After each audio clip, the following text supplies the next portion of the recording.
today. I am, as you've heard, Executive Director for the 1EdTech Consortium in Europe, and also co-leader of a learning technology special interest group for European universities. I've previously worked across further and higher education in the UK, and Jonathan has already dated me a bit. So I've worn many hats over the years. And I still do, but at least for the first part of this session, I'd like to take all the hats off and start with a fairly personal perspective on the topic. So what you get in here are the ramblings of a slightly grumpy old woman who's seen many examples of false dawns and inflated expectations over 4 decades in EdTech. And despite that, I'm by no means anti-EdTech. I'm not harking back to the idea that there were better times when we used less technology. But I am cynical about some of the driving forces behind technological development, and probably equally so about our ability to use its potential effectively. The main digital tools that we see in everyday use across the globe today have been developed by a fairly small group of people that have certain characteristics in common. And I strongly recommend that you take the time, it's only a couple of minutes, to watch this video by Rens van der Verst entitled Nerds in Paradise. And it emphasizes the degree to which these founders aren't representative of society as a whole. In some cases, the products that they created weren't founded on any particular ethical principle or even indeed solving problems that most of us would recognize. So why does this matter? Well, it matters because technology is not neutral. Algorithms don't spring out of nowhere. They reflect the worldview and the idea about what will make money of those that design them. And in the words of Cathy O'Neill, as you see here, they're basically just opinions embedded in code. And you've only got to look at the weird stuff that's going on, for example, with Maltbook, the social media platform that's only for AI agents, to see exactly the type of content and behaviors that are being rewarded by these algorithms. And that actually matters because these technologies change people and their behaviors. So the lack of diverse voices contributing to design and ethical decisions in the tech industry was already problematic. And it's compounded further by the lack of transparency surrounding AI developments. So in being introduced to you, I was told that this is a community that's come together to seek to interpret guidance. And all I can say is by forming a community of practice, you're going absolutely the right way about it. You might not be recognized or even self-styled AI gurus, but your views as educators are worthwhile and absolutely necessary. I'm certainly neither recognized or self-styled as an AI expert. I have to keep up with industry trends. It's part of my job. And I thought it was important to share with you some of the people who've helped shape my thinking about AI in education. There's an overwhelming amount of material every day coming out on the subject. And I've picked out these people because they are people, they're people I've met and exchanged with. And because they address the topic in ways that differ from and often dare to dissent from many of the mainstream narratives. Although my network's fairly HE focused, Vary Aitken from the Alan Turing Institute works a lot with children, stresses the importance of their voices in the debate. Got people like Yanka and Ben talking about the datafication of education. Helen and Laurie are great on inclusivity and resisting the inevitability discourse about AI. Dominic, there's your go-to person for tech developments. And Barbara, she works for the Council of Europe and actually runs one of the best funded AI research centres in Europe.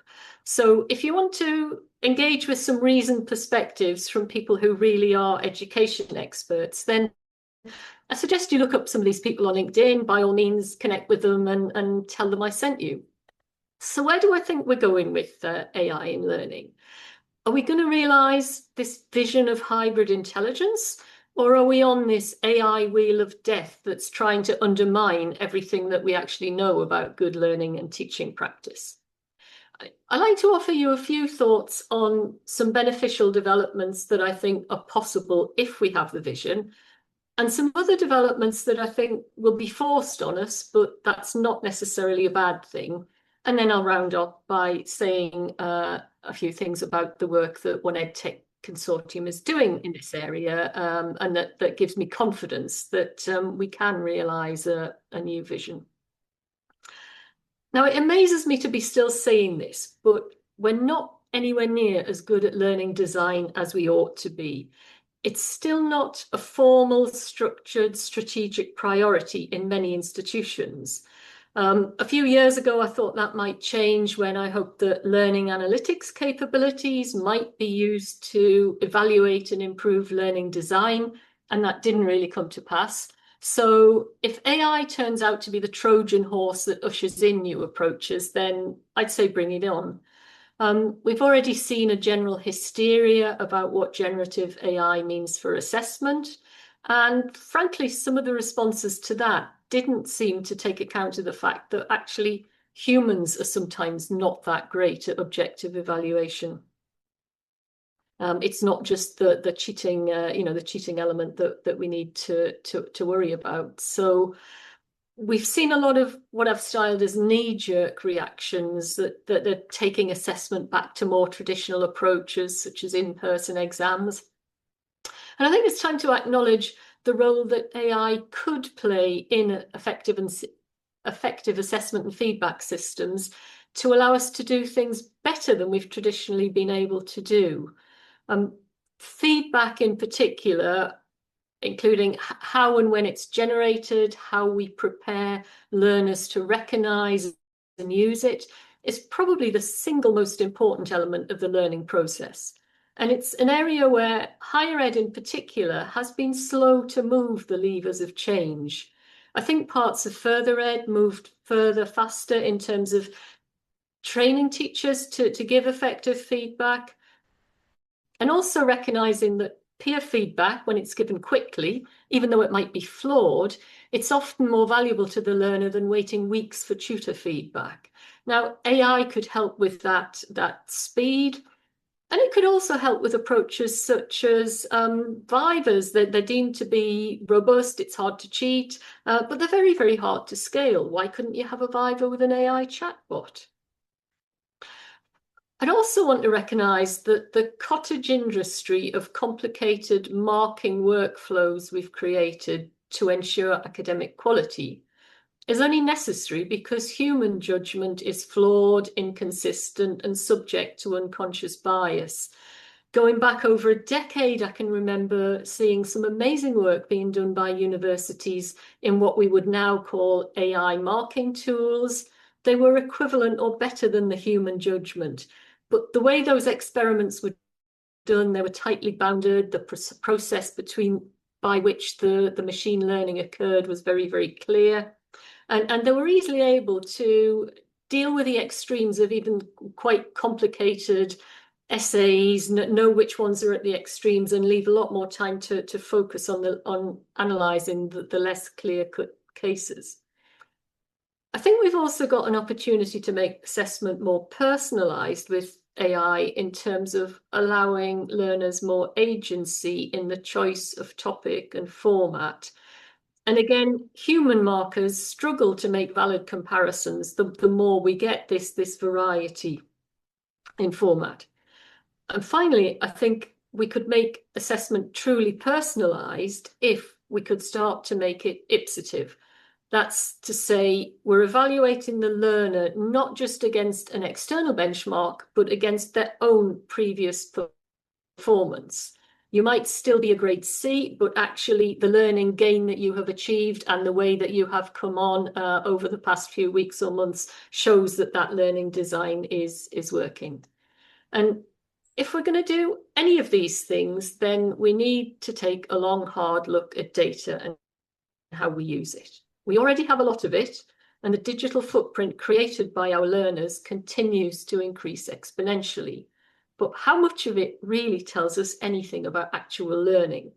We create these data lakes and we tend to just stare into the depths looking for patterns.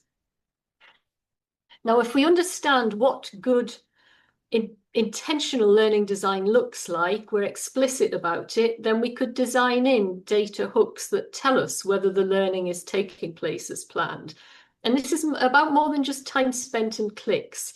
There's a relationship between engagement with the tools and outcomes, but it's not the full story. What if we could really focus on critical paths through the learning? What are the stage gates, the threshold concepts that you can really know whether a learner has grasped something and is ready to proceed, or whether they failed to get it by a critical point that means they're always going to lag behind their counterparts. So if we could use AI to help us evaluate and improve learning designs and assess students in a way that is both ipsative and summative against external benchmarks, then I think we really can start to change the future of learning. I said there's a way that AI itself is likely to force change, and I think that's coming through its impact on the labour market. Just about any job that's advertised these days will now attract hundreds, maybe thousands of pretty much identical applications generated using AI tools. And the only way to distinguish suitably qualified applicants is likely to be through machine-readable, verifiable credentials. And a knock-on effect of that would be that we need to generate course information and learning outcomes in ways that can be readily ingested and mapped to other competency frameworks, such as those in use by large employers. And as the shelf life of learning content decreases, we need to be able to relate transferable skills and competencies into the language of the day. We're doing some work around this with a standard called CASE, Competences and Academic Standards Exchange, and we're about to release some open source software to make that easier. So expect some big announcements shortly in that area. So what I'm offering really is cautious optimism about what we might be able to achieve using AI if educators can be a little bit more ambitious about the vision. And there's an obvious caveat based on some of the tools that we've seen in the past.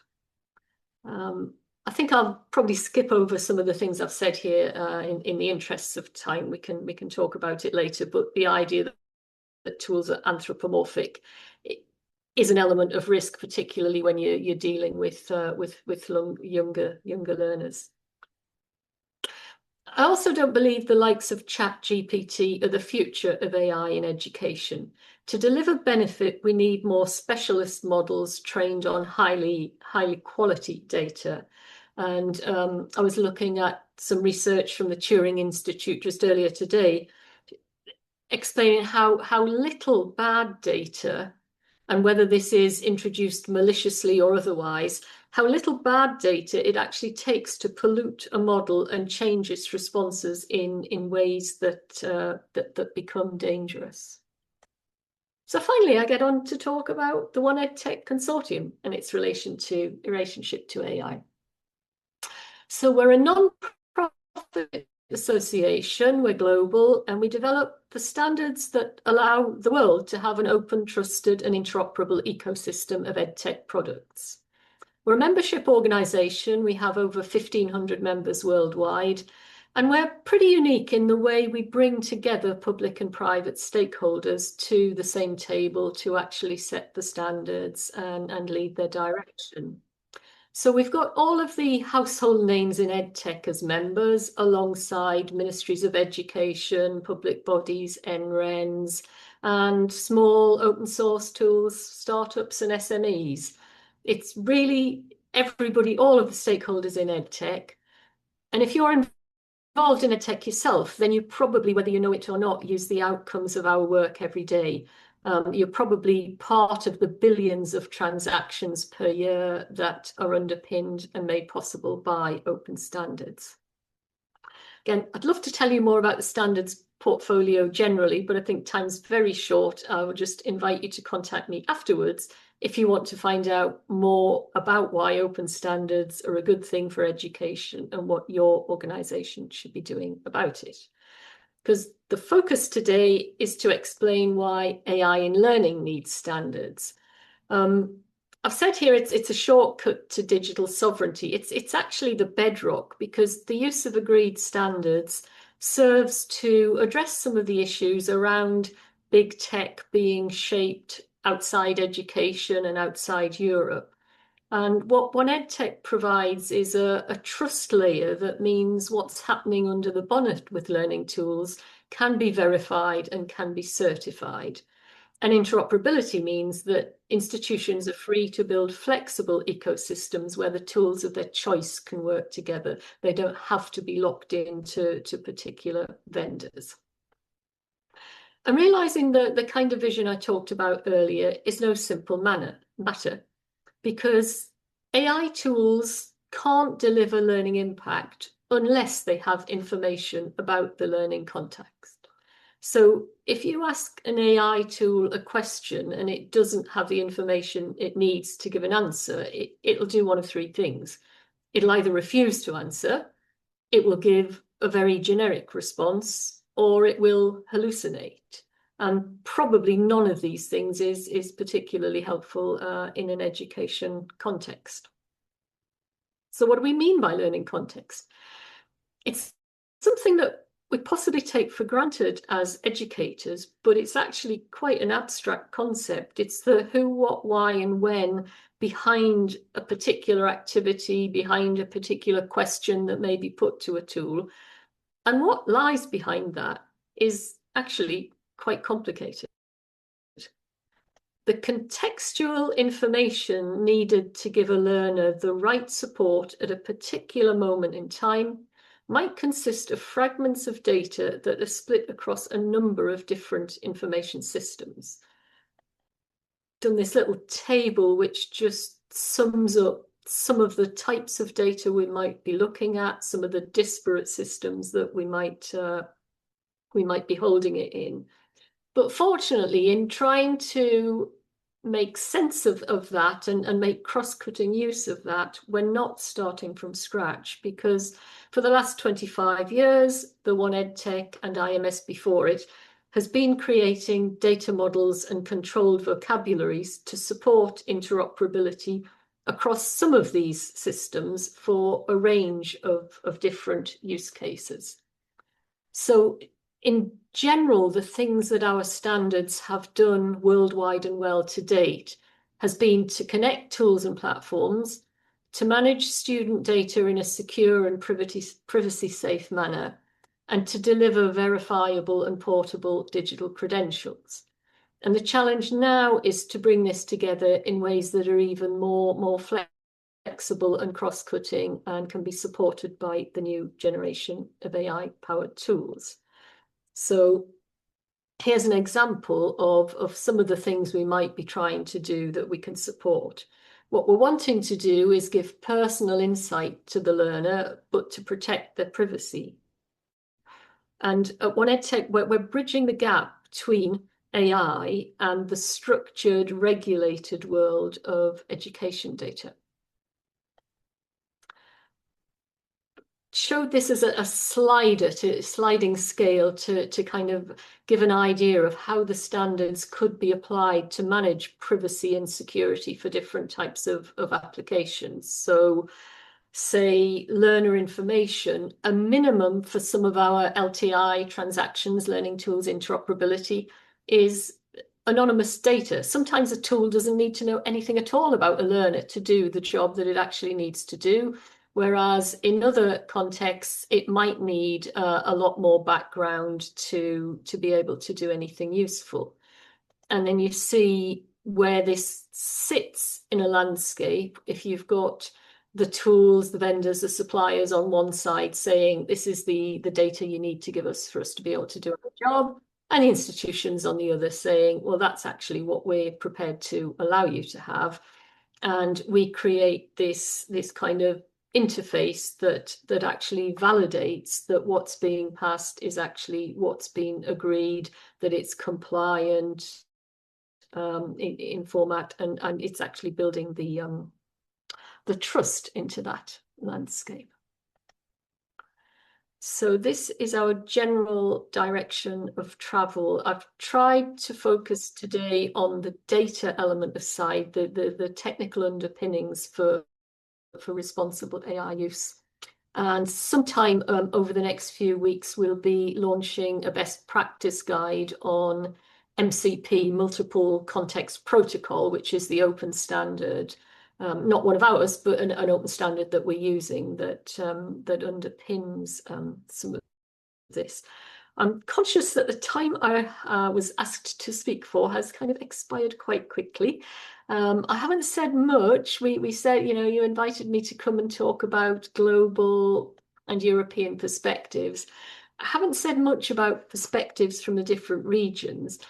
And that's largely because right across the globe, we're wrangling with the same problems, even though the educational context varies. So you'll have these slides to take away, just to leave you with a couple of quotes from my counterparts, Yongsang Cho in South Korea and Fernando Valenzuela in Latin America, just to show that from our shared foundational principles, we're actually delivering standards that work for everyone. So I hope this is just the start of many conversations. I've taken the liberty of advertising our annual European conference because these topics feature prominently on the agenda, and you get to meet a lot of people who are a lot more expert than I am. Our call for proposals is open into March if you want to share your own work. And finally, my contact details, if I know I'll be back in a few minutes to answer some of your questions, but if you want to get in touch afterwards, then that's where to find me. And I think with that, time is